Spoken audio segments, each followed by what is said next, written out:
Good morning and welcome to Sports Shorts Daily on a Wednesday morning. I'm Tommy Chrysan, live at Tremonti's Meat and Seafood here on Jefferson Highway in Baton Rouge. But they still got boiled crawfish, live crawfish, lunch specials today. It's lasagna.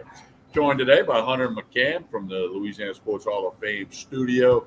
And as always, we're brought to you by the LaBear's Casino and Hotel Baton Rouge, the Barstool Sportsbook, where you can bet on those NBA playoffs, Major League Baseball, college baseball, and much, much more. Speaking of the Barstool Sportsbook, I will be there Saturday for Sports Shorts Radio. I got a special guest in hour number 2 in person the whole second hour. I'm just going to tease it. You're going to have to show up at the Barstool Sportsbook. We'll be on the air 10 to 12, but I want you to show up. Special guest, hour number 2 in person, not doing the phone thing like I do sometimes. So going to have some fun with that. Today, Hunter and I will talk LSU baseball. They ruled the Northwestern State Demons last night. Mississippi State coming to town this weekend. Might have to dodge some raindrops, but they'll get it in. We got NBA playoffs. Hunter's on top of that. I watched some of it last night. A couple of key games coming up tonight. The Baton Rouge Rougarou season opener is not that far away. Tuesday, March 30th. Get your tickets and merchandise for the Baton Rouge Rougarou. Go to brrougarou.com. And the NFL schedule will be released tomorrow night. So Hunter and I will be back Friday morning at 9:30. And we'll talk about the Saints schedule and who the Chiefs open up with. And the overseas schedule was released last night. Now, earlier in the week, there was talk that the Saints might play in Germany. That's not going to be the case. The Saints are not in the overseas schedule. Jacksonville's playing overseas twice. I wonder how that worked out. So we got a lot going on to hit you up with on this Wednesday. Please like and share this video. That's very important. Please like and share the video. That helps the sponsors. It helps us.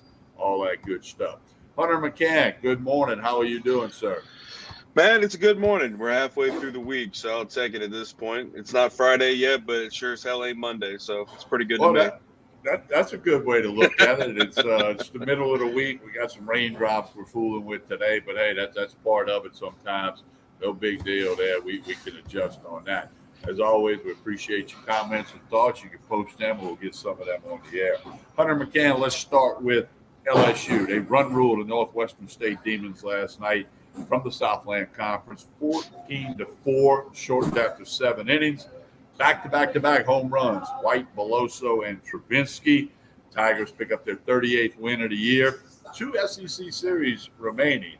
There's only 4 home games remaining. The game this weekend against Mississippi State, and then McNeese comes to town next Tuesday. And LSU's on the road with Georgia. Hunter, your thoughts on the game last night? Well, I thought it's exactly what you needed to do to kind of bounce back after, dropping 2 games to Auburn over the weekend, losing your first SEC series. You needed to have a good game, even if it was, a midweek game. You needed the bats to come alive. You really needed to put up 14 runs to prove you still got that juice in the bat, because they just didn't have that over the weekend. And it takes good momentum into the series over the weekend against Mississippi State. I thought pitching yesterday was really, really good. I mean, it was nice to see that Blake Money's okay. We had talked about and speculated, was there something wrong with Money? But he seemed to be looking fine. Hurd came in, pitched 2 1/3, only gave up 1 run. And then Money came in, did 3 2/3. And it looked like, he looked like himself. So I took that as a really good opportunity for LSU to have a good game and take that momentum later in the week.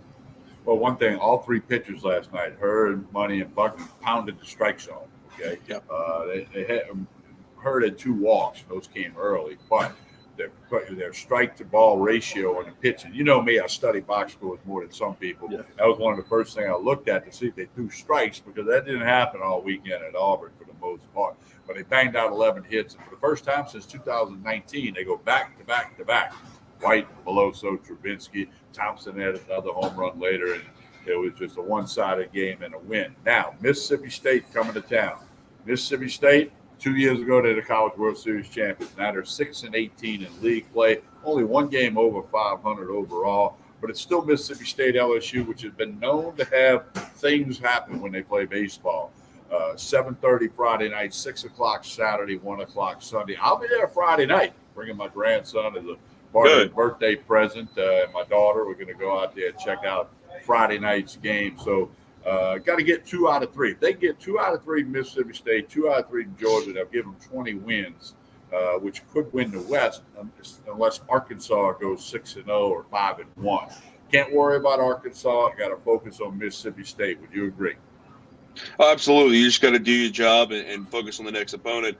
But to be honest with you, with the amount of talent LSU has on this team, and me and you personally know how passionate of a coach Jay Johnson is. I did not want to be part of that team after that loss on Saturday and Sunday and dropping that series. I promise you, he cracked the whip on them and got them back into shape. Because that's what they're gonna play this weekend. I think it'll probably be their best performance on the mound at the bats. I think Mississippi State's in for a rude awakening this weekend. I wouldn't want to be them, but that's what you need. I mean, you need to open it back up and have momentum to move through the rest of the year. Great, you found out you're not invincible. That maybe this LSU team needed to know that. Maybe they needed to taste a little bit of blood in their mouth so they know what it feels like, and they can hop back on their horse and finish it out. Because there's still a lot of baseball left to play, and you have high expectations for this team. So now you have to will yourself into a position to succeed, like all the fans and all the prospects and all the media is talking about. But you still got to do it. Well, and like I mentioned, Hunter and I will be back here doing Sports Shorts Daily Friday morning, 9:30, and we'll have all the pitching stuff and some more LSU baseball information for you at that time. NBA playoffs last night. Got a couple of games in. Got to watch some stuff. More games tonight with the Heat and the Knicks. Can the Heat eliminate the Knicks? And the Lakers and the Warriors. And the Warriors are 7.5-point favorite. Knicks are a 3.5-point favorite. 3-1. Heat are up. Lakers are up. What do you see happening tonight, Hunter? To be honest with you, like you said, both teams right now are up, but they're up with a 3-1 lead. So tonight could be the end of the series for one of these games. I think that both the underdogs in this game are going to find a way to clear it and move themselves. Well, the Knicks are not underdogs. I think that the teams that are behind will find a way to will themselves in a position to make it a 3-2 series, especially the fact that the Knicks are playing at home, the Warriors are playing at home. I think the home court advantage will help them find a way to get themselves back into the series a little bit. But we know how difficult it is to come back from a 3-1 series lead. In the same matchup, not the same teams, but LeBron and Curry. LeBron did it to Curry a few years ago when he was with Cleveland. Came back from a 3-1 series lead.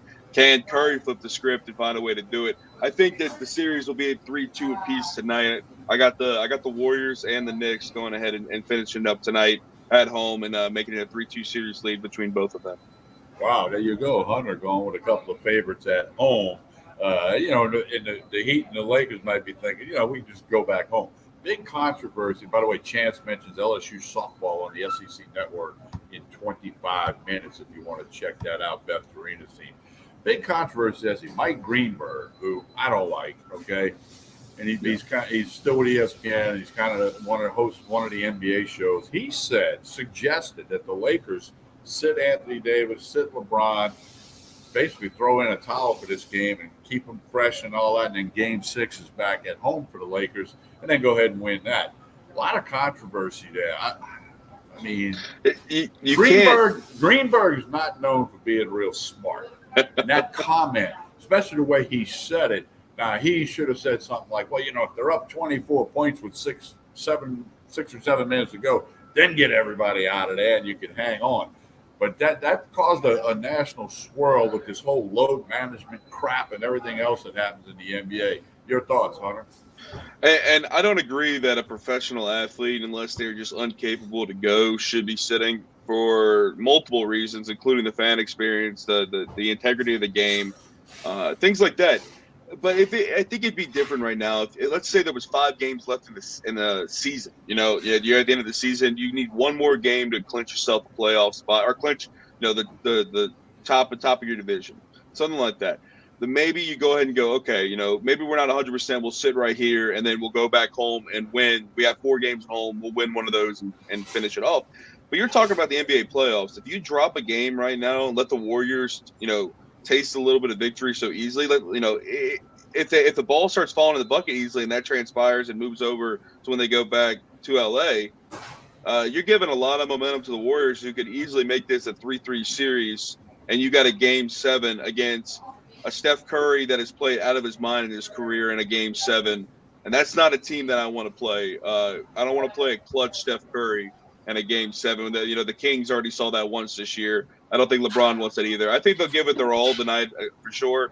I just think that once again, when you put this Warriors team against with their backs against the wall, they find ways to succeed. I don't think they'll go down without a fight, but I also don't think the Lakers will fold tonight. Yeah, well, again, Mike Greenberg was a very foolish comment that he made. It is the playoffs, and you can't just give somebody a game in the playoffs, okay? Now, back in January, do you want to rest some guys and give somebody a game? Maybe, but you can't. And they do it all the time, yeah. Yeah, I know. You can't do that right now. Greenberg just really screwed that up. But look, he's trying to get attention. Nobody knows where he is since he split with Mike Golick, and nobody cares who he is. And because he's on ESPN, sports fans have migrated away from ESPN for the most part. So Mike Greenberg, he got us talking about him. I don't know if he's watching right now, but he got us talking about him. So we'll have to see. But that was foolish. So NBA action tonight, and of course we'll talk NBA again on Friday. Major League Baseball, local note: Wade Miley throws for the Brewers against the Dodgers tonight, and Shohei Ohtani passed up a record of Babe Ruth. Okay, Hunter, even I wasn't alive when Babe Ruth played. Okay. But when you start doing things that break Babe Ruth, some consider the greatest of all time, and I know that it was 100 years ago, whatever. But Ohtani now has more than 500 strikeouts on the mound pitching, and he has hit over 100 home runs. He's got more strikeouts than Ruth. They both have the 500, 100. Now he passed Babe Ruth, and Ohtani continues to do both. When he first started doing both, I didn't think that could sustain over a long period of time. But so far he is. But the problem is the Angels just aren't any good. No, I feel like it's really unfortunate that he's kind of trapped with that organization, because he could have a lot of success somewhere else, and I think eventually we'll see him in a different jersey. But beside the point, I think it's absolutely insane what he's doing. It'll be Shohei Ohtani already is a household name, but I think he'll stick that way for a long time and eventually be a name that you talk about with some of the greats. He's already proved himself in a category of a guy that, like you said, we still talk about 100 years later in Babe Ruth. He's just a special athlete. He's got himself the crazy, wicked performances on the mound that absolutely highlight most games. I mean, people specifically go to those Angels games, not because they're Angels fans, but to go see Shohei Ohtani pitch and see him be able to come up to bat and be followed up by Mike Trout. It's a very entertaining performance, but like you said, it's just unfortunate that it has to be for the Angels, who just can't seem to ever find success. Yeah, certainly. All right, Hunter, a couple other things here before we get to the NFL. LSU women's basketball team, Kim Mulkey's squad, will visit the White House Friday, May 26th. They announced that a couple, 2-3 days ago. Georgia Bulldogs, back-to-back national champions in college football, have declined their invitation to the White House for the second year in a row. Their reason: scheduling conflict with the calendar for the student athletes at Georgia. Are you buying that, or you just think somebody at Georgia says, we don't want to go to the White House? I think that's exactly what it is. I think it's a political feud for some reason. I mean, they're playing on the high ground here, thinking that they have the advantage of declining. But I don't think the White House cares that much about it, right? It's more of a symbolic, great thing to go and celebrate your victory. But I would have believed it if it was they did it last year and said they had scheduling conflicts and they went this year, or vice versa. But not 2 years in a row. No, I think no matter what your political view, I think if the president of the United States invited you to the White House, you or I'd go. I'd be honored and go, of course. I mean, that's fine by me. I'd love to have that recognition. But it just seems like they don't have any interest in doing so. Well, but like on the heels of not going last year, okay, you won the title, January, whatever this year. So you knew there was going to be a thing. Right. It's not like this popped up the other day. I mean, so I don't know. I'm like you, okay, regardless of your political views, and a lot of people on both sides of the fence, I think an invitation to the White House, White House of the capital of the United States of America, I think you should go. I've been to the White House. I've been to Washington, D.C. And here's, a traveling party of probably 150 people for Georgia. Some of those people would never, ever get another chance to go to the White House. especially when somebody else is paying the ticket, to get you there. Yeah, but and it's be able to meet the president. it's Georgia's decision, so we'll leave it at that. All right, Hunter McCann, the NFL will release their schedule tomorrow night. Saints fans will see what's up with all that. With the season opener on a Thursday, the Chiefs will be at home against somebody, and we'll see how that goes. They released 5 overseas games this year, none in Mexico because of the World Cup going down there. But 5 games, no New Orleans Saints, although that rumor popped up. And I think Saints fans are looking forward to seeing. They already know who they're playing. They just win, and home and away. And will there be any primetime TV games, Monday Night Football, Sunday Night Football, perhaps Thanksgiving Day?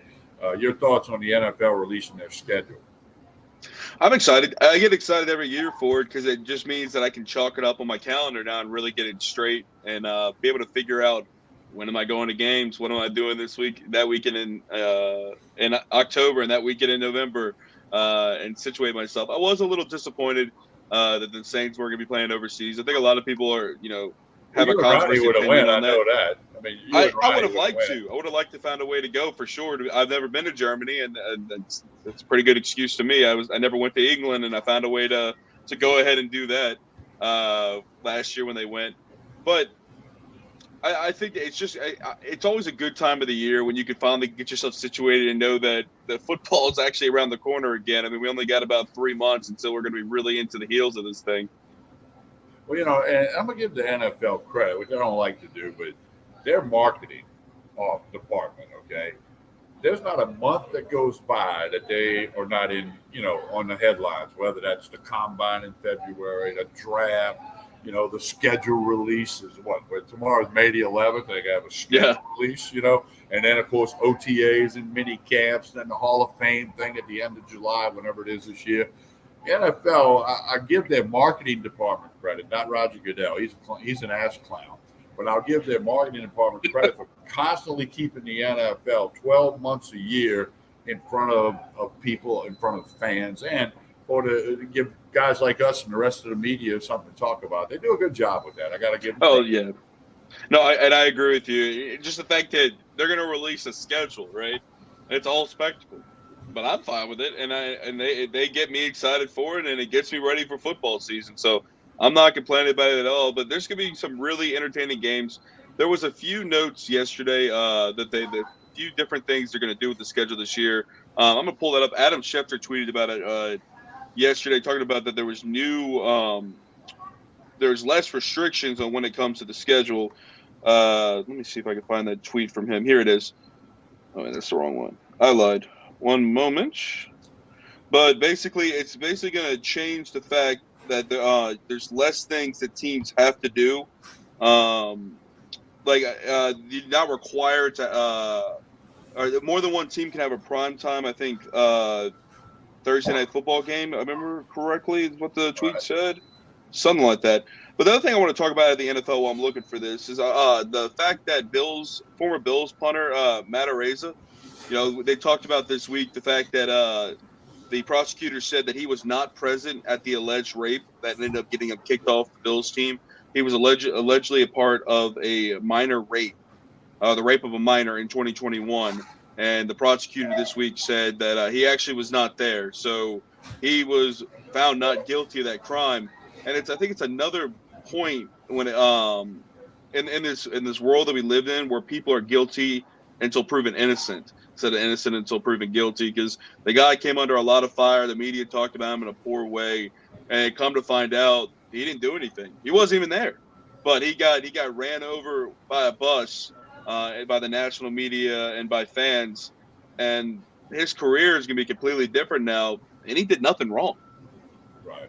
Yeah, it's unfortunate, and I'm like you. We got to recorrect that until you get all the facts in and you know all the knowledge of whatever it may be, whether it's in the sports world or not. Hey, another thing on the NFL schedule you kind of mentioned is for Saints fans. You're gonna, a lot of Saints fans like to take a road trip every year. Now, many go to Atlanta because of the Falcons, the Dirty Birds, all that. But a lot of fans want to pick another city and go. So now you can begin planning that, or planning, for your friends to come in to New Orleans to go to the Dome for a home game. So, and again, we'll be here Friday morning, and we'll talk all about that schedule, which will be released tomorrow night. Hunter McCann, you got any other thoughts for us here on a Wednesday? Nope, I didn't find what I was looking for. I don't know what you look forward for Friday. Yeah, we'll look forward for Friday. But I will say one thing in particular, and I saw Stephen Miller gave us a great comment on it. I am excited for that Bengals and Chiefs game on New Year's Eve. That's going to be a lot of fun.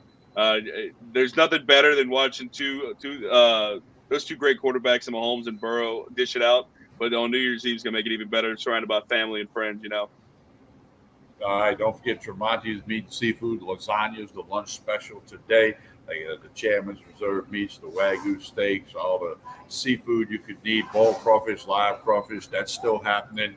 They got the burgers in the freezer there. You can buy a 12-pack of burgers and take them out as you need them. They got a catering service, small job, large job, doesn't matter. Tremonti's Meat and Seafood. Jefferson Highway in Baton Rouge. Connect on Facebook and Instagram. They'll do a good job of sharing. They share all their info there. Sports Shorts Radio this Saturday, 10 a.m. to 12 noon. Hunter and Ronnie will be away from the microphone. OTK going to run it down for you. I got a special guest the entire hour number 2 in person at the Barstool Sportsbook at the LeBaris Casino and Hotel Baton Rouge. So I want you to come on out. We're going to have a lot of fun, and it'll be great. You can come out. You're probably going to want to get some autographs. I'll just throw that little teaser out there. All right, Hunter McCann, what else you got as we wrap this up? I'm excited to see. Good on a Wednesday? I'm good on a Wednesday. I got a lot of stuff to take care of today, but I'm excited to see the schedule tomorrow and get talking with you on Friday about it.